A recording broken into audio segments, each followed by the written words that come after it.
Mr. Wolf straightened his tie, not a hair out of place. Mr. Snake adjusted his monocle, a mischievous glint in his eye. Mr. Piranha checked his teeth for spinach. They were going straight, or at least, trying to. Their parole officer awaited. Mr. Shark nervously patted his fin. "This good behavior is harder than it looks," he muttered.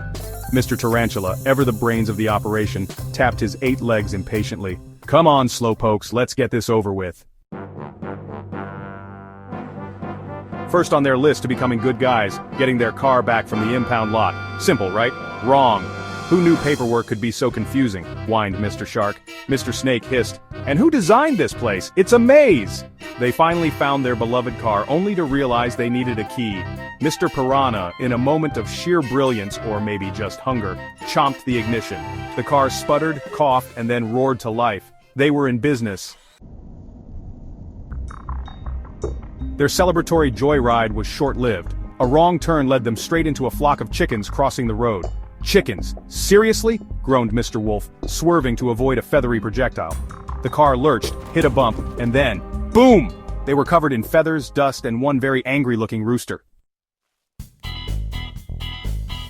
Covered in chicken feathers, they limped into town. Suddenly, a runaway hot dog cart careened towards the mayor. Thinking fast, for once, Mr. Wolf steered their battered car into the cart, stopping it just in time. The mayor, shaken but unharmed, thanked them profusely. "You saved my life!" he exclaimed. Mr. Snake mumbled under his breath. "We did what?" Finally, they arrived at their destination, a large, official-looking building. "This is it, fellas," Mr. Wolf announced. "Time to face the music." They walked into the building, a nervous tension in the air. They approached the receptionist, a stern-looking woman with a tight bun. "Excuse me, ma'am," Mr. Wolf said. "We're here to see—" He trailed off, realizing he had no idea what their parole officer's name was. "Name?" the receptionist demanded, tapping her long, blood-red nails on the desk. They looked at each other, panic setting in. Smith?" Mr. Shark stammered. The receptionist raised an eyebrow. "First name? John?" Mr. Piranha offered helpfully. The receptionist glared at them over her glasses. "John Smith? Really?" She squinted at a sign behind them. "This is the Fluffy Friends Cat Adoption Center," she said slowly.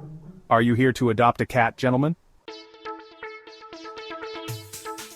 Realization dawned on their faces. They were in the wrong place. "Whoops!" Mr. Snake chuckled nervously. Mr. Wolf, ever the smooth criminal, quickly regained his composure. "Oh right, we knew that," he said with a wink. They turned and made a beeline for the exit, the receptionist's suspicious gaze burning into their backs. They piled back into their beat-up car and sped off, leaving a cloud of dust and confusion in their wake. As they drove, they burst into laughter. "A cat adoption center?" Mr. Piranha shrieked, slapping his fin on the dashboard. "We are so busted when they find us!" Mr. Wolf grinned, gripping the steering wheel. "Yeah, but did you see the mayor's face? We're practically heroes," Mr. Snake chuckled. "Heroes? Us? Don't push it, Wolf." Despite their words, they couldn't help but feel a strange sense of accomplishment. Maybe, just maybe, being good wasn't so bad after all. Or maybe they were just fooling themselves.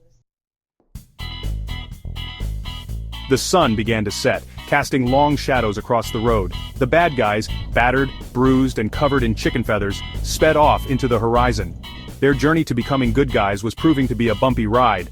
But one thing was for sure, they were making their mark on the world, one hilarious mishap at a time. Where would their chaotic adventures take them next? One thing was certain, trouble always seemed to find them, and they wouldn't have it any other way.